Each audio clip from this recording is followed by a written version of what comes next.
지난 4월부터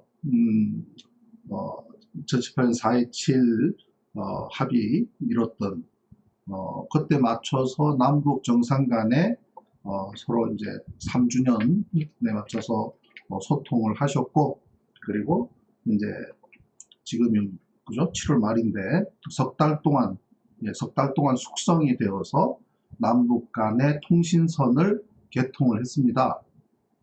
그러면 이제 고다음 앞으로 있게 될 남북 간의 중대 합의 사항은 무엇일까? 당연히 중요한 이슈일 수밖에 없고 관심사일 수밖에 없지요. 그런데 남북 정상회담 개최 논의에 대한 로이터 통신 보도에 대해서 청와대는 사실이 아니다라고 얘기합니다. 뭐 당근 아니라고 하겠지, 그죠? 당근 아니라고 하겠죠. 로이터 통신에서 어떻게 냄새를 맡았는지 모르겠습니다만은, 남북 정상회담 개최를 논의하고 있다. 지금의 고스란히 판박이 상황이 사실은 2007년에 그때 참여정부 말기 노무현 대통령님 이제 5년차 이제 되셨던 그때에 굉장히 긴박하게 남북 간의 협의가 진행을 됐었고, 심지어 그해 2007년 3월 달에 동아일보에서 어떻게 냄새를 맡고 남북 간에 추진되고 있는 정상회담이 추진되고 있는 정황을 파악을 해서 언론에 터뜨리는 바람에 그 당시에 그 역할의 중심에 섰던 어느 기업인, 모 기업인도 굉장히 곤욕을 치렀던 일이 있었습니다.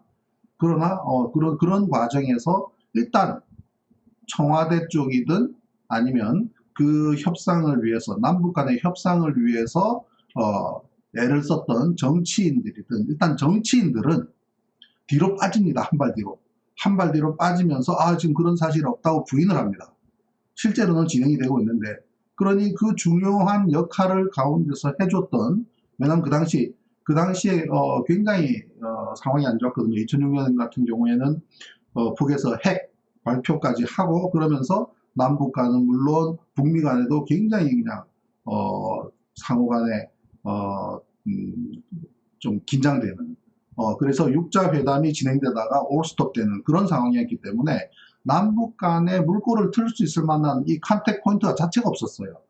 그때 중요한 역할을 했던 몇 분이 계신데, 말하자면 이제 시사저널, 그리고 시사인의 그 남문희 대기자님, 굉장히 또 중요한 역할을 또 하셨습니다. 그리고 또 그와 함께 남북 간의 어떤 경제협력 또는 심지어 북한의 IT까지도 깊숙하게 도움을 줬던 기업인도 남북 간의 이런 정치적인 현안을 풀어가는 데 중요한 역할을 했었는데, 정치적인 사안이 수면 위로 올라오면서 동아일보에서 그걸 터뜨리는 바람에 뒤쪽으로 싹 빠지니까 기업인이 굉장한 배신감을 느끼게 됐던 부분이 있었습니다.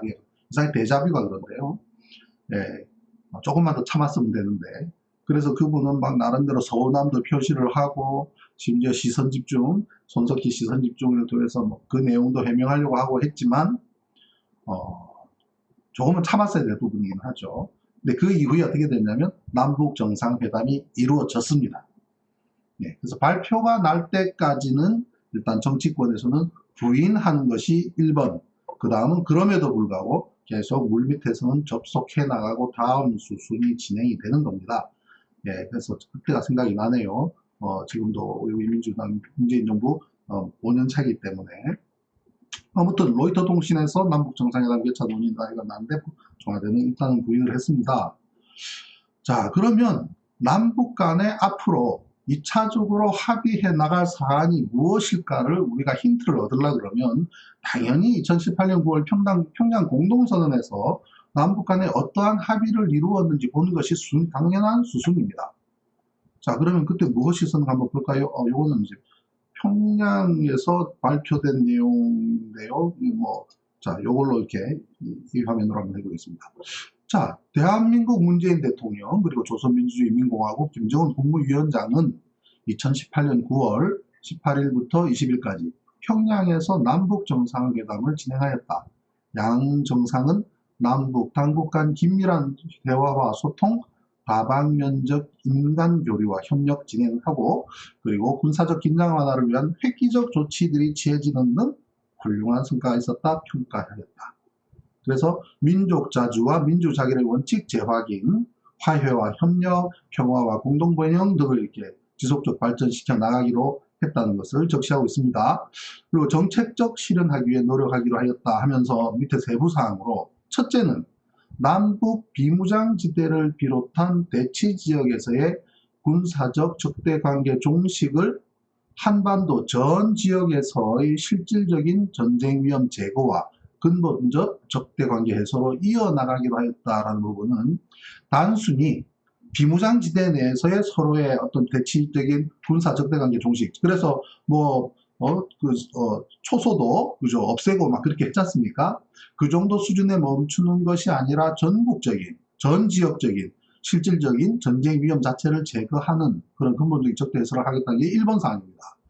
예, 그 구체적으로는 판문점 선언 군사 분양 이해 합의서를 평양 공동선언 부서 합의서로 채택하고 그리고 한반도의 영구적 평화지대로 만들기 위한 실전적 조치를 위해 취해나가기로 했다고 합의한 것이 1번 사항이란 말입니다. 그러면 2번 사항에서는 남북군사공동위원회를 조속히 가동한다. 그리고 무발적 무력 충돌 방지를 위한 상시적 소통과 긴밀한 협의를 진행하기로 한다가 1번 사항인데, 이번에 남북 간의 이 개통을, 통신선을 개통을 한 것 역시 무발적 무력 충돌 방지를 위한 당연한 조치인 것이죠. 자, 앞으로 남북 간의 군사적인 합의 또는 군사공동위원회를 통해서 서로 논의해 나간다고 한다면 어떤 환경이 변화가 있을까요? 당연히 남북 간의 군사적인 문제에서 갈등 관계로 존재하는 요소들에 대해서 서로가 가지고 있는 정보와 자료와 모든 것을 펼쳐놓고 하나하나 풀어가지 않겠습니까? 그러면 지금까지 있었던 모든 서로의 오해와 갈등과 모든 것을 덮어놓고 앞으로 잘해보자고 말이 안 되잖아요. 그럼 지금 남북 간에 이게 첫 번째 사항인데 2018년 9월 달에 9월 평양 선언의 첫 번째 항목이 남북 간의 군사 긴장 완화인데 지금 다시 남북 간에 이러한 통신선이 개설되고 또 정상 합의가 논의되고 있고 또 그러한 것이 하나 진행해 간다면, 자, 수구 세력들이 남북 간의 갈등 관계가 부추겨지고 계속 그러한 것이 상존하기를 바라는 저 사람들은 큰일 났습니다. 그죠? 큰일 났습니다. 자, 2번 사항 볼까요? 2번 사항은 남북은 상호 간의 공교육 공영의 바탕 위에서 교류와 협력을 더욱 증대시키기로 하였다. 그리고 민족 경제를 균형적으로 발전시키기 위한 실질적인 대책을 강구해 나가기로 하였다. 그럼 제일 먼저 생각나는 게 뭡니까? 개성공단 그러면 바로 가동을 해야 되겠네요. 그죠? 지금 우리가 남북 간의 통신선을 하는 것은 서로 대화하자는 거 아닙니까? 그리고 남북 간의 정상의 만남이든 아니면 추가적인 공동위원회를 구성을 하든 그러한 진행 과정은 2018년 9월 달에 평양선언 했던 내용을 하나하나 이행해 나가기 위한 목적일 수밖에 없고, 그에 대한 가이드라인은 이미 그때 만들어졌다는 거죠. 그죠? 그 두 번째 사항은 경제적인 민족 경제를 균형적인 발전, 개성공단 다시 가동하는 문제가 논의 테이블에 올라올 수밖에 없습니다. 그죠? 그리고 동서의 철도, 도로 연결을 위한 착공식, 그 당시에 스타트를 했지만 진행되지 않고 중단됐지 않습니까? 그리고 2번 사항으로는 개성공단과 금강산 관광 사업을 우선 정상화하는 데 언급이 되어 있습니다. 두 번째 항목의 두 번째로 그 서해 경제 공동특구와 동해 관광 공동특구를 조성하는 문제. 세 번째로는 자연 생태계 보호 및 복원을 위한 남북 환경 협력 그리고 산림 분야 협력의 실질적인 성과를 위해 노력하기로 한 것이 두 번째 항목이란 말이죠. 그리고 또한 두 번째 항목의 네 번째로는 사항에서는 방역, 보건, 의료 분야의 협력을 강화하기로 했다. 자, 우리가 지금 코로나에서 백신을 북쪽에도 제공하겠다고 문 대통령께서 말씀하신 적이 있죠. 그렇지만 사실 북쪽에서는 그에 대해서 언급을 하지 않았습니다. 가타부타 하지 않았지만 상당히 어려운 상황이라는 것은 누가 봐도 다 아는 사실 아니겠습니까? 솔직히 말해서 무슨 우리가 어려울 때, 뭐, 저도 숱하게 느끼는 겁니다만은 굉장히 어렵고 힘든 과정이 왜 없겠습니까? 지난 11년 동안 재판받아오면서. 어렵지만 그래도 뭐, 돈이 없지 가오가 없냐 하는 말 있지 않습니까? 그렇기 때문에 그러한 어려움을 이렇게 풀어주고 해소를 할 때는 그 상대방의 그러한 입장이라든지 모든 거를 배려하는 게 필요합니다. 그래서 이러한 어려운 부분에 있어서 큰 틀에서 하나씩 풀어나가는 과정에 지금 현재 코로나 환경도 분명하게 들어있을 것이다. 그리고 세 번째는 남북이 이산가족 문제를 근본적으로 해결하기 위한 인도적 협력. 자, 그럼 금강산 지역에서의 이산가족 상설면에서 문제, 그 다음 적십자 회담을 통해서 이산가족의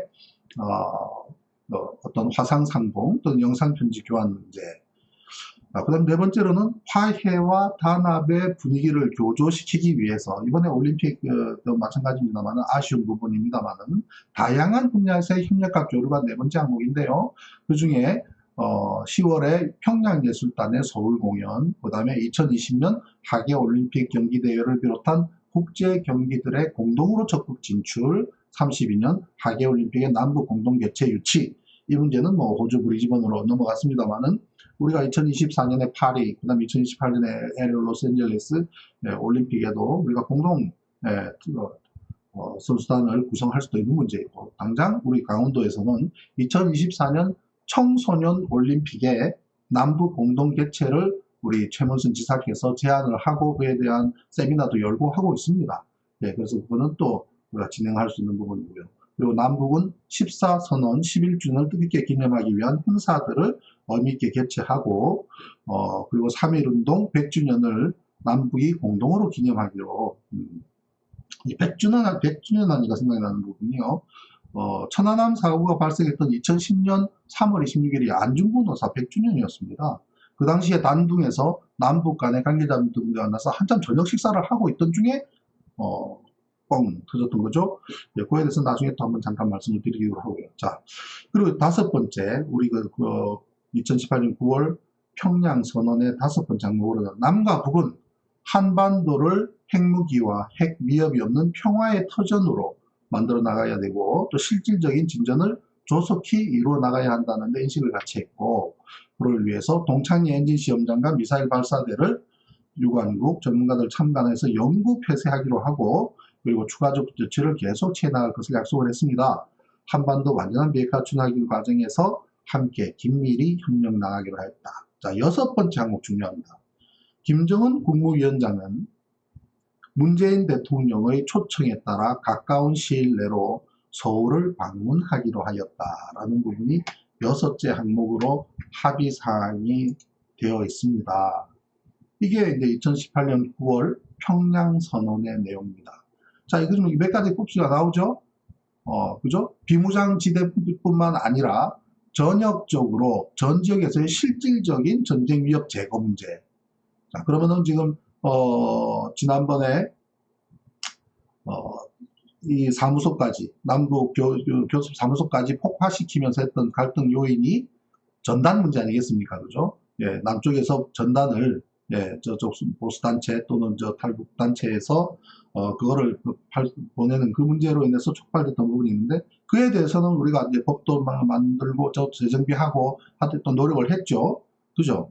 그래서 이러한 비무장지대뿐만 아니라 전역적인 부분에서의 위험 제거하는 문제에 대해서 또 논의하는 부분이 있을 거고요. 그 다음에 경제 문제, 그죠? 개성공단, 그 다음에 금강산을 재개하는 것을 어떤 수순으로 할 것인가. 당장 금강산만 하더라도 지금 현대그룹이 이제 그쪽 가서 작업을 또 빨리 해석을 또 복원시켜야 우리가 저쪽 그저 4번점 이산가족 문제라든지 그런 이산가족 상봉을 위해서라도 재정비해야 될 부분이 있을 겁니다. 그에 대해서 북쪽에서는 굉장히 서운함도 표시를 하고 그렇게 했지만, 아무튼 그러한 합의를 통해서 다시 정비하는 문제도 현안으로서 중요한 부분이고, 그 다음에 이제 남북 간의 어떤 교류, 예술 분야만 아니라 체육, 그것을 통해서 또 교류하는 문제, 그리고 이제 또 문재인 대통령의 초청에 따라서 김정은 위원장이 서울을 방문하는 그 문제까지 몇 가지 사항 중에서 논의가 이루어질 수밖에 없는 환경입니다, 지금이. 그죠? 그래서 이제 한반도 전쟁 위험 제거, 민족 경제 균형 발전, 이산가족 문제, 다양한 교류, 비핵화, 그리고 김정은 위원장 서울 방문이라고 하는 6가지 꼭지 중에서 어떠한 논의가 일어날 것인가가 우리가 앞으로 지켜봐야 될 부분인데요. 정치 환경에 따라서 또 논의되는 폭이 달라질 수밖에 없습니다. 어떤 정치 환경이냐면, 저는 뭐 윤석열은 말할 것도 없지만 저 사람이 참 머리가 참 석두라고 하는 생각이 드는 것이, 국민의힘은 말할 것도 없고요. 예를 들면 지난번 그동안 쭉 재판을 받아왔던 우리 김경수 지사께서 대법원 판결에 따라서 결과가 좋지 않았지 않습니까? 그러한 내용들을 자기들이 들여다보더라도, 또 여러 가지 어떤 증거 자료 이런 걸 보더라도 그것이 가지고 확대 해석해야 될 문제까지인가 아닌가 여부. 그 다음에 그것을 자기들이 그러한 문제를 제기하는 것이 자신들한테 유리한가 아닌가에 대한 문제 정도는 판단할 줄 알아야 된다고 저는 생각을 하는데, 왜 그러냐면요. 예를 들면 정말 통 크게 제가 만약에 윤석열이나 아니면 그 옆에 참모라면 그렇게 조언할 겁니다. 이 문제는 더 이상 확대하지 말고 그냥 쿨하게 그냥 넘어가 버리는 게 유리할 것이다 라고 이야기했을 거예요. 왜냐하면 지금 김용수 지사가 나왔던 그 판결 결과 내용이 그걸 갖다가 확대해 나가서, 그러면 이성도 손에서 있었겠느냐, 그러면은 문재인 대통령도 그에 대해서 책임을 져라라고 이렇게 밀어간다는 것은 굉장히 자신들의 운신의 폭을 좁히는 것, 마치 상대방을 압박해 나가는 좋은 수단이라고 생각될지 모르겠지만, 자, 역으로 지금 현재 이 정권을 맡고 있고 현재 이 정국을 운영하고 있는 입장에서는 만약에 저쪽 국민의힘이 다음 대선에서 이긴다고 한다면 그 사람들이 어떤 조치를 하고 어떻게 해나갈지는 우리가 손바닥 보듯이 아는 거 아니겠습니까? 그 사람들 실력 잘 알잖아요. 어떤 짓을 하는지. 검찰을 장악하고 검찰의 모든 수십 명을 투입을 해서 한 가정을 초토화시킬 줄 아는 그런 사람들이 지금 아무리 인사이득이 있고 변동이 있다고 하더라도 여전히 곳곳에서 그 세력들은 또아리 풀면서 온갖 숨으로 자기들 나름대로는 그걸 하면서 와신 상담하고 있는 그들이 다시 바로 해서 움직인다고 하면 그 사건 하나를 가지고 어떻게 할지 우리가 다 아는 거 아니겠습니까? 그러면 지금 어떤 정치 환경 변화도 크게 변화를 가져올 수밖에 없는 상황이 되는 겁니다. 자, 그러면 우리가 가장 큰 현재에서 우리가 현안에서 무슨 정치적으로 새로운 이슈를 가지고 모든 것을 할 수 있는 것보다는 한반도 평화 프로세스라고 하는, 그리고 지난 몇 년 동안 4, 5년 동안 지속적으로 노력해왔고 또 많은 성과를 이뤄왔고 남북 간의 실질적인 만남도 가졌고, 비록 싱가포르, 하노이 이런 데서 좋은 결과까지 이루어지지는 않았다고 하더라도 그 노력의 연장선상에서 한반도 프로세스를 풀어나가는 이 아이템이야말로 정말 변화를 줄 수 있는 큰 것이란 말이죠. 만에 하나 김정은 위원장이 서울을 방문하게 되는 상황까지 이루어진다고 가정을 한다면 어떤 변화가 오냐면요. 그것까지 이루어질 때까지 중간에 걸림돌로 역할할 수 있는 모든 것들을 미리 해소한다는 얘기입니다. 천안함 사건만 하더라도 정말 빼도 박도 못하는 확고한 증거로 그것을 내용을 해소하지 않고서는 북한의 위원장이 남쪽에 와서 우리는 무슨 체육관 무슨 상암 월드컵 경기장에서 15만 명 모아놓고 연설할 수 있는 그런 환경이 아니잖아요. 그럼 우리가 남쪽에서 김정은 위원장이 연설을 할 수 있는 공간은 국회밖에 없는데, 그럼 지금 현재 상황은 당연히 머리 누르고 그다음에 천안함 폭침 사과하라 살인 이런 거를 들 곳은 누가 봐도 빤히 아는데 그 문제를 해소하지 않고 초청은 불가능한 거 아니겠습니까? 그럼 그 정도까지 우리가 진전이 나가지 않는다 하더라도 상당 부분 진행해 나가는 과정에서 그동안 남북 간의 오해나 갈등이나 불신이나 그 다음에 미완의 문제들을 하나하나 해소시키지 않으면 진도가 나갈 수가 없는 환경, 그렇게 지금 가고 있다는 겁니다. 그거를 저 사람들은 모르는 거예요. 차라리 쿨하게 그래 됐어 그 정도 이렇게 했다 그러면은 좀 그 할지 몰라도, 저 사람들은 자기들 발밑에다가 덫을 파놓고 있는 거 스스로 족쇄를 채우고 있는 겁니다. 그래서 지금 현재 남북 간에 이루어지고 있는 부분들이 어디까지 진전 나갈지는 우리 저도 잘 모르겠습니다만은 많이 진전이 나가기를 상당히 기대를 합니다. 그래서 그 내용을 정리를 해봤고요. 지금 남북 통신선을 13개월 만에 복원을 한 것을 시작을 해서 거슬러 올라가서 지난 석 달 동안 숙성 기간을 쭉 가져왔다는 거 아니겠습니까? 4월부터 여러 차례, 그죠? 지난 4월부터 여러 차례에 걸쳐 친서를 교환하면서 남북 관계 회복 문제로 남북 양정상이 소통해 왔다라고 공식 발표했지 않습니까? 그리고 3개월이 지난 지금 남북 통신선을 복원을 했고, 그럼 앞으로 어떤 논의가 있을 것인가? 로이터 통신에서는 남북 정상회담을 추진하고 있다라고 발표했지만 일단 청와대는 부인을 합니다만은 계속 하겠죠.